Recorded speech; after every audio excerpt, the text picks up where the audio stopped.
Hello and welcome to yet another episode of the Mission Shunya podcast. Well, actually, it's episode number 25, so it's a special one. So, big thank you for following and listening to every episode of the podcast. And if this happens to be the first time you're tuning in, thanks for giving it a try. If you liked it, please check the archives and also subscribe to the podcast. The podcast is available on all major platforms for Apple and Android devices. A new episode is released every fortnight. With that brief, let's get to the feature segment with a special guest for this week.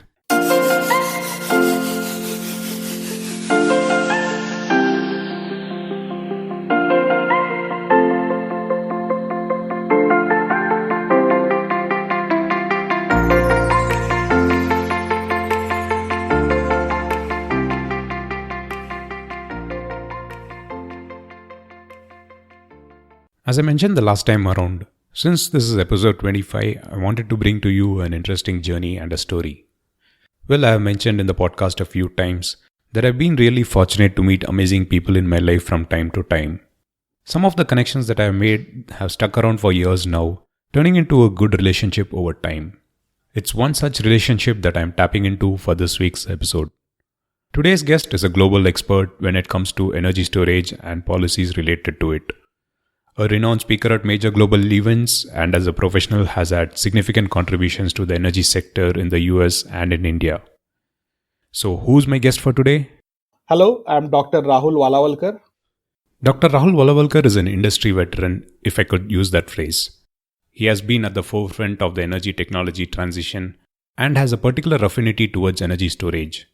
He is regularly seen speaking at various forums globally, emphasizing the need for energy storage and other emerging technologies. Rightly so, he began the emerging technologies practice for customized energy solutions, a company with the global headquarters in Philadelphia, US. He now leads the Indian operations for CES and is also the founder and president of the India Energy Storage Alliance. He has also held senior leadership positions at the Global Energy Storage Alliance and other industry bodies. For someone whose name is synonymous with energy, how did it all begin? I would say I give credit to actually my mentor and former neighbor, Mr. Madhusudan Murthy. I grew up admiring him. He was a electrical engineer from College of Engineering Pune and ran his own company, Power Engineers. So throughout, actually, during my school days, I used to do various school science projects with him. Doing like a small wind turbine using cycle dynamo or others, and also seeing him professionally, how he was working. He was one of my role models. So I grew up thinking that okay, I wanted to become a electrical engineer, and I did my engineering from Walchand College of Engineering, and then got into IT. But because of the influence of Mr. Murthy, I always wanted to be more on the energy side. So even within Tata Infotech, although I joined as a Y2K programmer, soon I ended up starting a group looking after energy management, and later on was actually made in charge of all India for looking after energy management initiatives for Tata Infotech.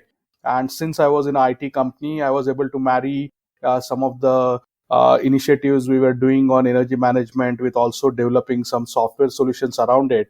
So developed Ecolumen, which was the first energy efficient lighting design software from India back in 2000, 2001.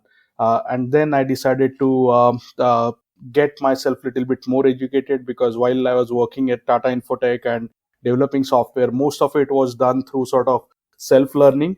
But I felt that to continue working on this and to be really seen as an expert, I wanted to upgrade myself. So I went to US, did my master's in energy management from New York Institute of Technology, and then ended up joining Customized Energy Solutions in 2004, and simultaneously did my PhD in engineering and public policy at Carnegie Mellon University, where I could actually get more involved in not just the technical aspects, but also related to the policies and business aspects. And since then, I've last 16 years, I've been with Customized Energy Solutions, working on various emerging technologies and integrating them with electricity markets around the globe. That is a fascinating journey, Rahul. I'm sure after your PhD is when I think the checkered career began in energy in a big way. So how do you go on describing your work in the US? I believe that set your path of where you wanted to be. I mean, the emerging technologies that you mentioned, I think your PhD program was a big step in that regard. Yeah, definitely. I give a lot of credit to both my work at Customized Energy Solutions as well as learnings I got at Carnegie Mellon University to where I am right now. I sort of went into PhD thinking that I already actually knew a lot about energy industry, and I just wanted to get a PhD so that other people I can get an entry into like this policy think tank area where usually unless you have a PhD, sometimes you don't get an entry. But being part of the EPP program and learning from likes of Dr. J. Apt, who was my principal advisor, and he's still the executive director of Carnegie Mellon Electricity Industry Center, or Granger Morgan, who was head of the department, or Lester Lay, who was one of the most prominent economists, energy economists in US at that time, as well as Dr. Rahul Tongia, who is now currently fellow at Brookings. It has been a complete eye opener, and especially the way the engineering and public policy program is designed. We get students from across various focus areas, where at the same time, like there are around 15 students each year. Some are working on healthcare, some are working on education, some working on energy, some working on homeland security issues or cyber security issues. So the entire program is designed in a way where all the students get appreciation of not just the technical issues related to what their primary focus of learning is, but also start appreciating some of the nuances which policymakers have to go, because it's always easy for to sit outside and criticize policymakers, but the job of policymakers is really challenging, where they have to do consider a lot of trade-offs. So going through the program and working with all the faculty members as well as diverse group of students, it completely changed my outlook on how I was looking at. When I did my engineering, my focus was, oh, engineers know exactly how to make things, and engineers have the solution.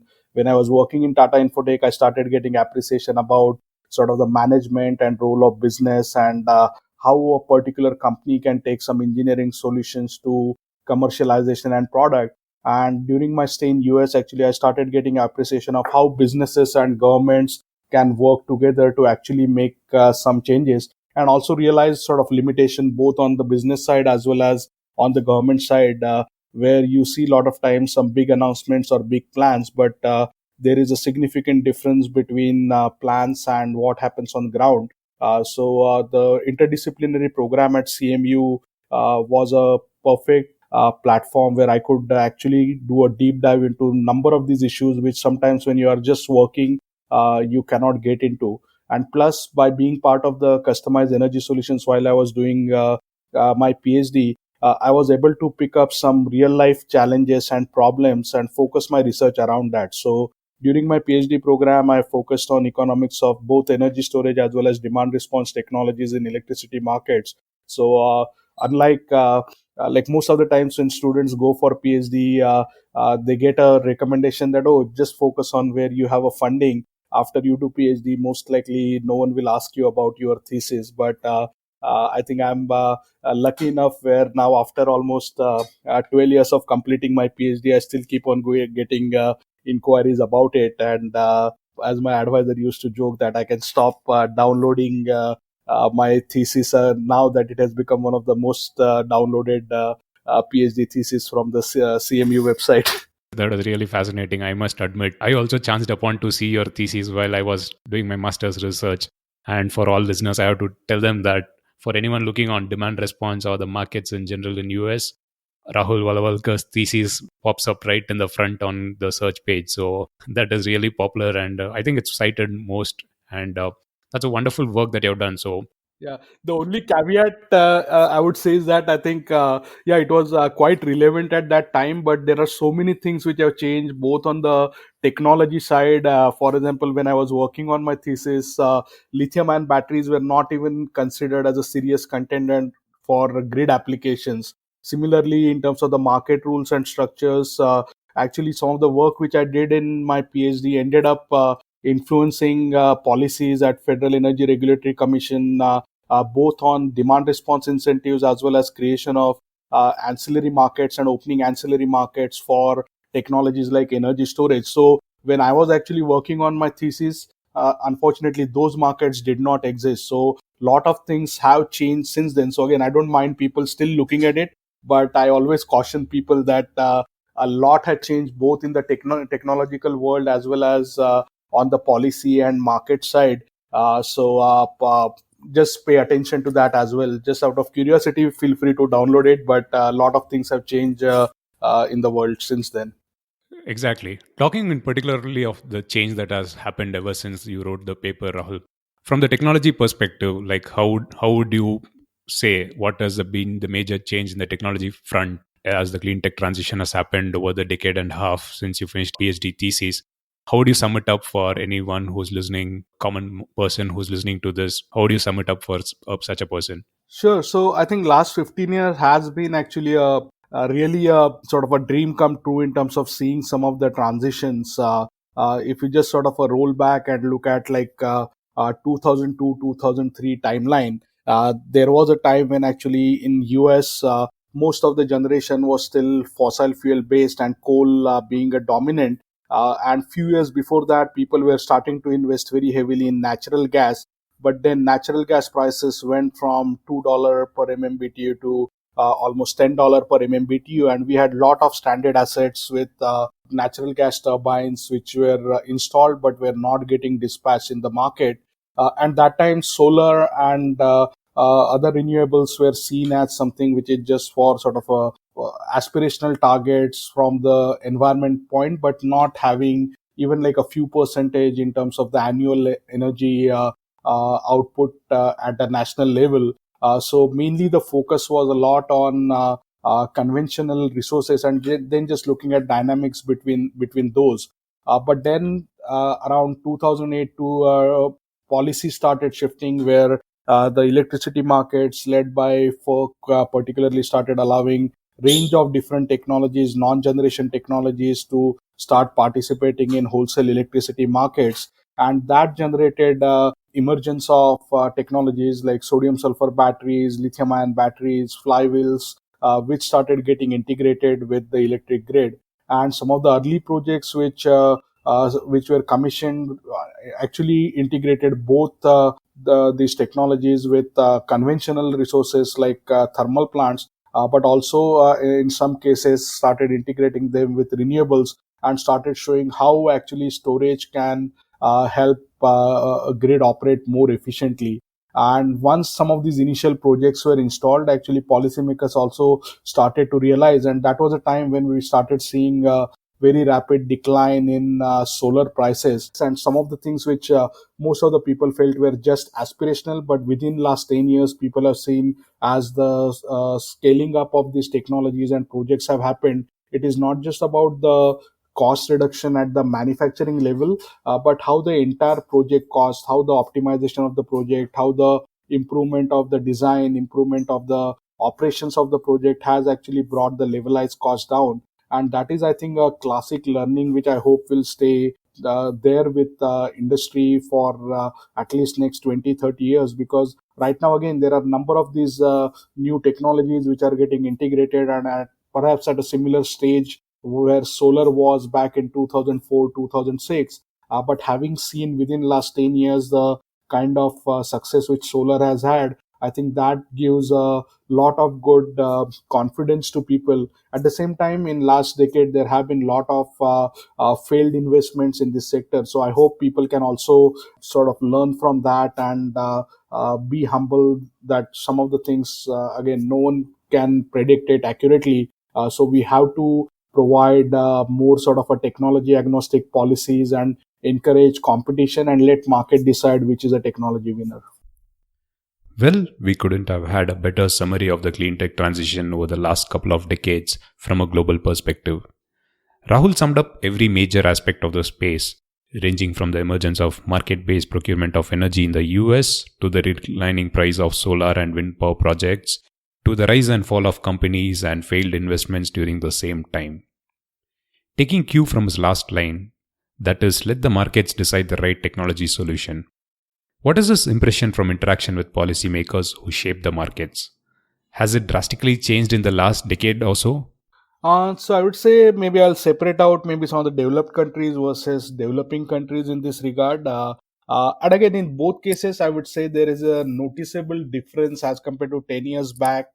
And now it's just that maybe where they are in terms of the maturity level is still different. Maybe it is also dominated by the local political or socio-economic pressures which the policymakers have. So again, I don't blame them for that.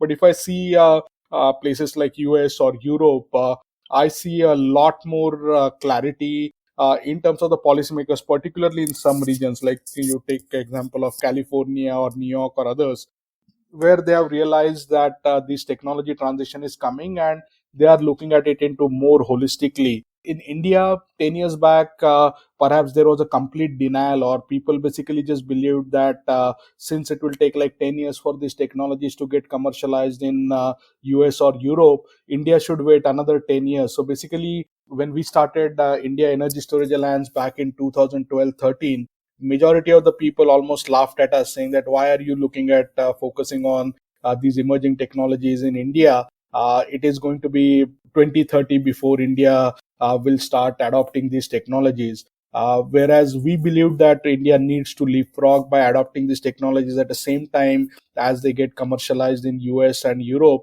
because we also saw this time a window of opportunity where India can actually start focusing on R&D and manufacturing while these technologies are getting commercialized, rather than being just a late adopter and importing these technologies. So we see in India right now there is some policymakers have very well understood some of these nuances and understand this opportunity. Particularly, I would say folks at Niti Aayog, led by Mr. Amitabh Kant, is a classic example. Former MNRE secretary Dr. Satish Agnihotri was again a classic example, and perhaps I think at a PMO level, directly at a prime minister level, I think he's someone who really understands this and is focused on it. Unfortunately, with the majority of the bureaucracy, I think there is still a tendency where there is a paralysis by just doing endless analysis, where and there is also, I think, a lot of vested interest groups who are interested in just keep on bringing up new topics for discussion and try to delay some of the impending decisions. So in India, we are still having this fight where at a high level, yes, directly from the Prime Minister or the CEO of the Niti Aayog or some of the ministries, there is a very clear understanding. There is a focus on launching manufacturing policy along with increasing deployment. But on ground, we still need to have a better support. And some of the things probably I think industry will just have to take a lead on it. I think we cannot just wait for policymakers, because they are still waiting for some other triggers or just waiting for prices to come down further. Although in last 10 years already we have witnessed for some of the technologies almost like 90% price reduction. So that is amazing, and there are already few gigawatt hour worth of opportunities which are already economical right now in India. So what we are trying to do it is now, while we continue to support policymakers and help educate them, we are not counting on just policymakers leading the way like it has happened in California or other places. We think in India, industry needs to also step up and start deploying these technologies where it is already economical and start scaling up on their own. Industries taking a lead is a perfect example. You have mentioned this at multiple forums and you've been advocating this for the last few years. So, industries taking a lead is one thing. Now, shifting gears, if you were to look on the other side, I'm sure over the years, over the decades, you would have interacted with common consumers as well. I'm sure we definitely working in the space. We definitely have like a lot of queries when someone asks you about some technology. There are myths and there are misconceptions about the technology and how this happens. So, how has that journey been interacting with common consumers who hear something like a solar or electric vehicle for the first time? Sure. So I think both side, I see there is a lot of curiosity right now, and also I think with some of the successes, both on the solar side as well as on the EV side, with the classic example being Tesla. I think there is a lot more awareness that these technologies are very close to commercialization. In India right now, one challenge most of the consumers have is that the right products are not very easily available, or sometimes the financing associated with them is not available. So what we are looking at focusing on is not just focusing on the technology and just hoping that there will be some technology breakthrough which will suddenly make a product reach a wider acceptance. We have to work on the rest of the ecosystem as well. Take a classic example of smartphones, right? Just maybe 5 years back or 10 years back, there were very few believers who felt that a country like India can have a larger adoption of smartphones.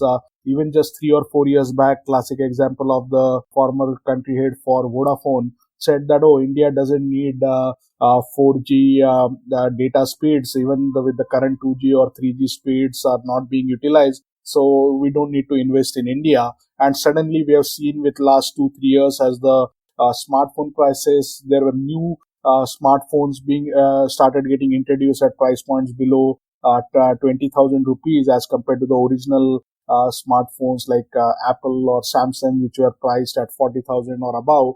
Suddenly the market started expanding, and with entry of Reliance Jio, where the data prices started coming up, now India has within last 2 years suddenly become one of the largest consumers of data. So these are the type of changes I think will happen, and Indian consumers are very smart. In India right now, for EVs or on the stationary energy storage, we think we need little bit more availability of some of the better products in the market, and also we need a little bit innovation around the financing and associated business models, because for number of customers in India, typically just buying out a higher priced item is a little bit challenging. At the same time, there are range of customers, and we have seen the biggest adoption of this is in terms of e-rickshaws in India, where India already has more than a million e-rickshaws operating, and this was not pushed by any government agency or any particular even manufacturer. This is just something where consumers felt it was economical, and there were products which were made available to them, and the market had just taken off. So those type of things, I'm very confident that in India, customers are very smart, and as soon as those products and associated financing is made available, we are going to see a big uptake in adoption. That is very interesting, and I hope that turns true. But talking in general of any consumer, people in general in across the world, I think there is still a myth that say living a sustainable lifestyle is a costly proposition. How would you debunk that? So this is a part where a lot of time the challenge happens because people just compare it basically apples and oranges, where they would just take same size. For example, just take an example of say LED light or earlier CFL light versus incandescent. If you just say that, okay, on a per kilowatt basis, what is the cost? Then yes, indeed, some of these technologies may be more costly. But if you think of it, okay, how much light I need, and then see that, okay, as compared to incandescent bulb, LED light is maybe 20 or 30 times more efficient. So actually I need a much smaller amount of light, and then also considering that lighting has almost 70 or 80% of the lifetime cost in terms of the electricity consumed by the light as compared to just the upfront cost. Suddenly you see the economics changing, right? And that's where India ended up being one of the biggest adopters of LED lights. So same things happens with other technologies, where if you just start comparing say a conventional IC engine car and say that, okay, I want the same performance with the electric vehicle, then yes, the electric vehicle upfront cost is definitely higher. But if you start considering that, okay, there are users who are driving 150 200 kilometers per day, and they are actually spending 70% of the life cycle cost in terms of the operating cost. Or same happens with anyone who is operating diesel generators for more than 500 hours in a year. So there they can actually start deploying even a higher cost technologies and actually save money year on year. I would say that some apprehension about the higher cost is not unjustified. At the same time, the amount of fear which is there, or the amount of just decision delays which happen, where people just assume that we have to wait for cost reduction without realizing that they are actually losing more money while waiting for the price reduction, is something which is a little bit unfortunate. And that's a part where we need better consumer education, and I think collectively we need to continue working on that. That's perfectly well put. And it perfectly leads me to the next topic of discussion, next point, what I want to discuss with you. The examples that you gave clearly illustrate that You've been in the space for quite some time, and you've really tried to communicate to people the benefits of going green, going living a sustainable lifestyle. Many stories kind of illustrate that. So how has this been? Like, I think you've done in multiple mediums. You have written about it. You have spoken at various events, and for the last few years, you have also been on podcast. So how do you think the uptake of this consumer awareness has happened, and how has it changed? Has it been positive so far? Yeah, so again, obviously, I think sometimes we, all of us, we become very greedy. So I have again a long list of things which I would have liked to be much better in position. But again, if I just take an independent view, or if I just look back at some of the notes I had written back in 2010 when I moved back from US to India, I think last 10 years has been amazing progress. I remember just looking at, like, originally when the national solar mission was launched with a goal of 20 gigawatt solar by 2022.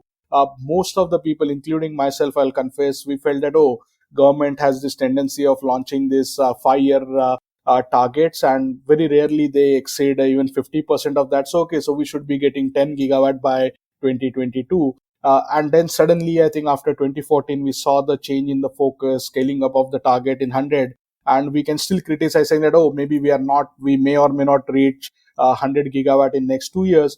But if we just take a look back and say that, okay, just 5 years back, we would have been happy with reaching 10 gigawatt, and already we have crossed 30 gigawatt. So that way, there is a glass is definitely more than half full. We still have scope for improvement, and there are a number of things where I think we have missed certain opportunities, particularly something close to my heart in terms of the energy storage. I think there have been so many projects and RFPs which have been discussed and retendered in last 3-4 years. It is very frustrating. At the same time, seeing the recent tender from Seki, where they have received 1200 megawatt RE plus 300 plus megawatt of storage project. That's one of the largest project of such size. And if we can actually now focus on implementing those, then we can really change. There have been, on the other side, positive stories on the distributed side, where, as I already gave example of e-rickshaws, or you take an example of telecom towers, where there is more than 3 gigawatt hour of advanced energy storage technologies already deployed in India. Sometimes people tend to focus just on these big, large projects and think, oh, India has not yet done many 100 megawatt grid scale projects, while forgetting that India is already become one of the largest market, and there is more than like a 300% growth in imports of lithium ion batteries in India in last couple of years. So that way, I think the market is growing reasonably fast. Now, one of the top priorities for us is to try to make sure that we actually build a supporting manufacturing and R&D ecosystem, and really don't end up in a situation where 5 years down the line we are again having this discussion, why did we miss the boat, and which next technology we should focus on for manufacturing. So we think we are a couple of years late, but we have a very good opportunity this time, where we can be an integral part of a global supply chain for EV and energy storage. And that's our complete focus right now for next 2 years. That's wonderful, Rahul. On a final note, I have to ask you this question. I mean, in the last few years, you mentioned about government setting targets for having a certain amount of renewable capacity and so on. But in the last couple of years, we have seen many people, like many cities, many corporations also set targets for, like, we will cut emissions by 2030, we will source only clean energy by 2025, or we will ban petrol or diesel cars by 2040, and so on. So, with all these big targets and announcements coming from governments, multinational corporations, and everyone, so how do you think the decade ahead is going to shape up in the space? So again, I think some of these announcements may look very ambitious right now, but if you pay sort of a very close attention to how some of the technology changes are happening, I think even without some of these announcements, we will end up being in a much closer to those targets anyway. That's at least my belief. Where I think the governments and some of the policymakers have the opportunity right now is by setting up these targets sooner. They can actually channelize more investments in this within next 2 or 3 years, and actually capture some of these low investments in their particular state or their regions, rather than just this technology is getting developed in some other parts and then different regions just being an importer of those technologies. So we see the way the technology improvement. For example, take an example of renewables, right? When maybe during the Obama days, when they set a target for solar, that was very ambitious target. But now, if you see the price of the solar, it is the cheapest energy source for grid. So why not anyone would want to have a higher penetration of solar or higher percentage of solar integrated with the grid, because it is already cheapest. We have never had any arguments discussing, oh, why should we or should we not have more of the same resource if it is available at a cheaper price. So that way I see this transition happening. Similarly with EVs, based on all our analysis, we think already customers who are driving more than 100 kilometers per day, they can start saving money right now. But beyond 2023 2025, we see number of electric vehicles will actually start competing on a upfront capex cost with IC engine vehicles, especially with some of the increased emission control the standards which IC engine vehicles have to meet. And that's where we see a lot of hybrid vehicles coming in between now and 2023, which can allow both existing IC engine industry as well as some of the emerging EV industry to coexist. And then beyond 2025, I guess it will be the choice of the customers which will end up driving. So right now, some of these targets look very ambitious. But when we will be in 2030, like if we have another interview in 2030, I'm pretty sure we will be much closer to some of these targets than what people right now believe. I'm sure I'm definitely hopeful that we will have another interview in 2030. That's Dr. Rahul Walawalkar, enthusiastic and hopeful as always. So, Rahul, thanks a lot. Thanks for taking time and sharing your views. It's been an absolute pleasure to work with you and interact with you on regular basis. So, thank you for taking time. Thank you very much, Girish. As always, it is a pleasure. Let's talk even between now and 2030, and all the best for your efforts with Mission Shunya and effort you're doing. Again, I still remember the day when you started the Emerging Tech Radio podcast for CES. So again, that is still continuing. So again, I'm pretty sure with Mission Shunya, you will be able to reach to much wider audience and continue your good work. Thank you very much for your efforts. So yes, it has been a pleasure to have known Dr. Rahul Walawalkar and worked and collaborated with him. The energy and enthusiasm would rub off on anyone who interacts with him. He's also very welcoming when someone reaches out to him. So you can connect with Rahul on LinkedIn or Twitter. Just search his name and you'll find him. In fact, that's how I got to know him long time back. And finally, you heard it right. My first podcast launch was in collaboration with Rahul. Emerging Tech Radio has been running for 3 years now. So if you want to listen to in-depth conversations on energy featuring business leaders and policymakers from around the world, you should check the podcast. It's available on all platforms where you find Mission Shunya. And if you enjoy the stories and conversations, please give this podcast a rating and write a review on Apple Podcast or iTunes. It definitely helps in enabling more people find the show. And also, feel free to share the podcast to 3 people every week, friends or colleagues, and it definitely helps in getting more people aligned with our mission of transitioning towards the zero carbon economy. So with that, this is Girish Shivakumar and thanks for listening.